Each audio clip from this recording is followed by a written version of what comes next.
Ah, Bibelot, je te cherchais. C'est la fin de la journée, c'est l'heure de ton histoire pour t'endormir. Ton histoire favorite.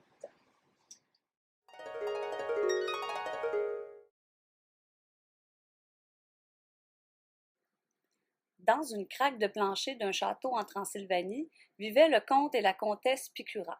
Ces ignobles petites puces n'avaient qu'un seul but en tête, se nourrir du sang de leur innocente victime afin d'agrandir à un rythme fulgurant leur dynastie. En effet, après chaque repas sur Dodu, le chat du château, la terrible comtesse ne tardait pas à pondre une cinquantaine d'œufs qui roulaient au sol partout où Dodu allait. Pauvre Dodu!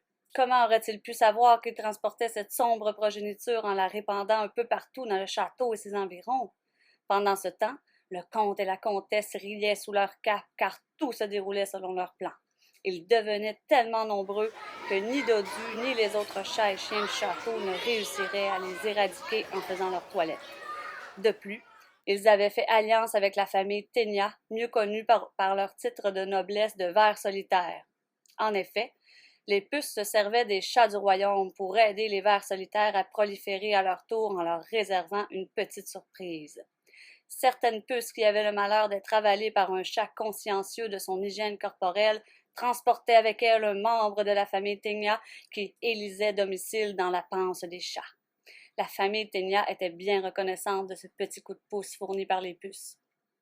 Le bruit commençait à courir que certains animaux souffraient de terribles démangeaisons, mais puisque ces maux n'affectaient pas tous les animaux du château, le roi, la reine et leurs sujets ne se rendaient pas compte de l'ampleur de la situation.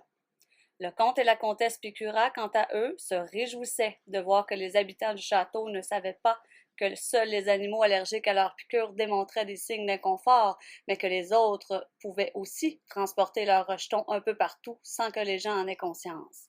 Les infâmes puces étaient fiers de leur mode d'action infaillible afin de prendre d'assaut le château.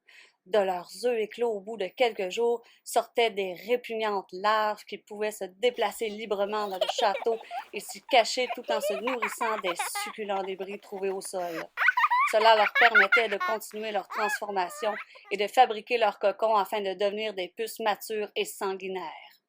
Mais le summum de leur génie malveillant tenait au fait qu'une fois à l'abri dans leur cocon, les jeunes puces étaient insensibles aux influences extérieures qui auraient tenté de les détruire. Elles pouvaient survivre plusieurs mois dans le château en attendant les meilleures conditions pour passer à l'assaut. Chaque nouvelle puce sortant de son cocon venait grossir les rangs de leur lignée à une vitesse effrénée et chaque dame pouvait pondre une cinquantaine d'œufs par jour. L'armée de puces festoyait sans relâche. Et quel festin s'offrait à eux! De tendres petits bedons replets, des flancs appétissants, des dos au pelage soyeux et même à l'occasion, des mollets appartenant à la monarchie étaient goûtés en attendant un repas plus approprié. Enfin, se dirent le comte et la comtesse Picura, notre règne verra le jour et notre descendance dominera le royaume tout entier. Ils brûlaient d'impatience de se rendre à la réunion annuelle de l'ordre secret des Parasites unis afin de faire part de leur succès à leurs congénères.